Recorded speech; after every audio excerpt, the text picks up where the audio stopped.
Shalom Bapak Ibu Saudara yang diberkati Tuhan. Kebenaran kita hari ini 17 Mei 2024 berjudul Penyangkalan Diri. Kehidupan kita gagal kalau kita tidak serupa dengan Yesus. Menjadi seorang yang kaya atau miskin, cantik atau buruk rupa, menikah atau tidak menikah, punya anak atau tidak, semua itu bukan masalah wajib, bukan hal utama. Tapi yang utama adalah kehidupan yang tak bercacat, tak bercela, serupa dengan Yesus. Ini yang sebenarnya Tuhan kehendaki. Masalahnya, untuk menjadi seorang yang tidak bercacat, tidak bercela, berkarakter serupa dengan Kristus bukanlah hal yang mudah. Karena kita sendiri sudah punya karakter, dan karakter itu sudah menyatu, sudah melekat di dalam diri kita. Jadi, tidak mudah dilepaskan. Tetapi sebagai orang yang mau mengikut Yesus, bukan mengikut diri sendiri, maka kita harus menanggalkan semua sifat atau karakter di dalam diri yang tidak sesuai dengan kehendak Allah. Itulah yang dimaksud dengan menyangkal diri. Maka menyangkal diri itu mutlak. Penyangkalan diri ini bukan 1 hari, 1 minggu, 1-2 tahun. Tidak cukup 10 tahun, 20-30 tahun pun bahkan tidak cukup. Sepanjang umur hidup kita adalah proses penyangkalan diri, supaya sifat-sifat karakter kita yang buruk bisa ditanggalkan. Dalam Efesus 4 ayat 22, firman Tuhan mengatakan bahwa kamu berhubung dengan kehidupan kamu yang dahulu harus menanggalkan manusia lama yang menemui kebinasaannya oleh nafsunya yang menyesatkan, supaya kamu dibaharui dalam roh dan pikiranmu, dan mengenakan manusia baru yang telah diciptakan menurut kehendak Allah di dalam kebenaran dan kekudusan yang sesungguhnya. Jadi walaupun kita berpendidikan tinggi, punya pasangan yang baik, punya anak yang sempurna, ekonomi yang limpah, tubuh yang sehat, atau mungkin bahkan memiliki kedudukan, pangkat, gelar, kekuasaan. Tapi kalau kita tidak menjadi manusia baru di dalam Tuhan, semua itu percuma. Kalau Alkitab berkata kumpulkan harta di sorga, itu artinya menjadi manusia baru yang terus-menerus dibarui. Dan Tuhan mau memproses kita menjadi manusia baru melalui segala pengalaman yang kita alami. Bahkan sering pengalaman-pengalaman yang pahit dan pedih justru memiliki peran yang sangat besar dalam mengubah kita. Kalau kita memandang hidup dari sudut pandang ini, maka tidak ada masalah yang menjadi berat. Hidup kita akan terasa ringan.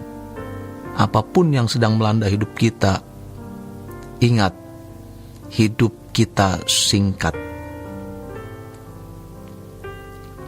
Sangat singkat.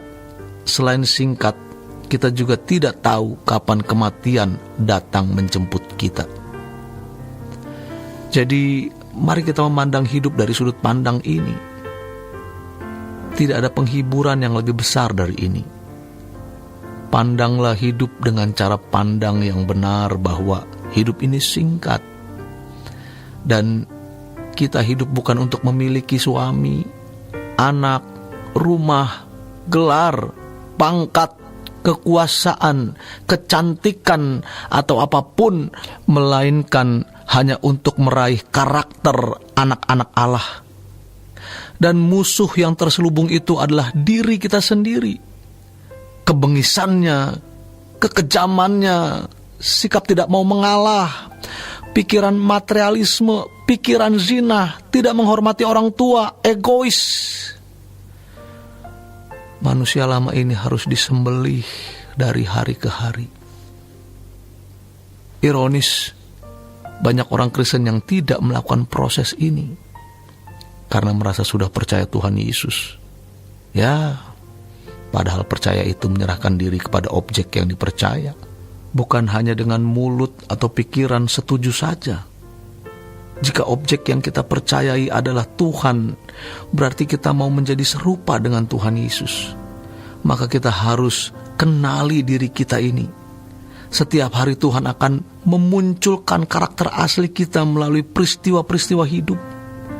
Jadi apabila kita dilanda masalah berat, sejatinya di balik peristiwa itu, Tuhan mau mengajak kita untuk melihat bahwa tujuan hidup kita bukan rumah tangga, keluarga, atau pekerjaan, namun bagaimana kita serupa dengan Yesus, menjadi anak-anak Allah yang berkarakter luhur dan agung.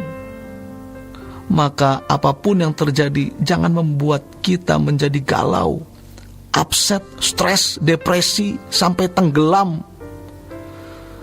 Kita harus terus melihat hidup dari sudut pandang kekekalan.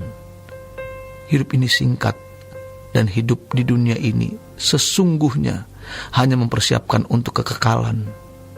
Manusia lama kita ini harus dikikis Tuhan lewat peristiwa-peristiwa hidup, sehingga kita akan kokoh menghadapi keadaan yang begitu berat sekalipun, dan kita dapat mengkompensasikan perhatian bukan pada masalah fana, melainkan pada masalah rohani, yaitu manusia lama kita yang digarap Tuhan untuk dikikis, disembelih, dimatikan agar kita bisa hidup dalam hidup yang baru.